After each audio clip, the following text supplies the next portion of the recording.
শেরে বাংলা একে ফজলুল হক, বাংলার বাঢ়ের অজানা গল্প। জানেন কি কেন ব্রিটিশরা পর্যন্ত শেরে বাংলার কণ্ঠস্বর শুনলে ভয় পেত? শেরে বাংলা একে ফজলুল হককে আমরা সবাই চিনি বাংলার বাঘ হিসেবে। সেই ঐতিহাসিক লাহোর প্রস্তাব ও একটি রহস্যময় রাত। ১৯৪০ সাল, অবিভক্ত ভারতের রাজনীতি তখন উত্তপ্ত। লাহোরে মুসলিম লীগের ঐতিহাসিক অধিবেশন বসতে যাচ্ছে। নিখিল ভারত মুসলিম লীগের বড় বড় নেতারা সেখানে উপস্থিত, কিন্তু সবার নজর ছিল একজনের দিকে, তিনি একে ফজলুল হক। পাঞ্জাবের তৎকালীন মুখ্যমন্ত্রী সিকান্দার হায়াত খান ফজলুল হককে দেখে মন্তব্য করেছিলেন, বাংলার বাঘ আসছে। সেই থেকেই তিনি শেরে বাংলা। কিন্তু সেই অধিবেশনে তিনি যখন মঞ্চে উঠলেন, তখন পরিস্থিতি ছিল ভীষণ থমথমে।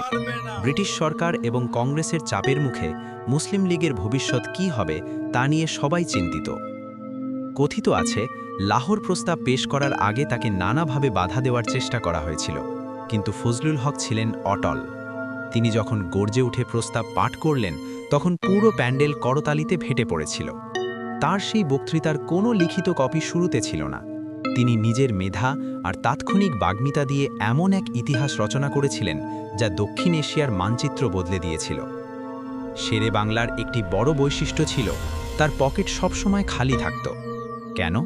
কারণ তিনি যখনই রাস্তা দিয়ে হাঁটতেন, কোনো অভাবী মানুষ সাহায্য চাইলে তিনি নিজের পকেটে যা থাকত সব দিয়ে দিতেন। অনেক সময় তিনি নিজের বাড়ির বাজার করার টাকাও তিনি অন্যকে দান করে দিতেন। তার কাছে রাজপ্রাসাদের আরামের চেয়ে কৃষকের পান্তা ভাতের দাম ছিল অনেক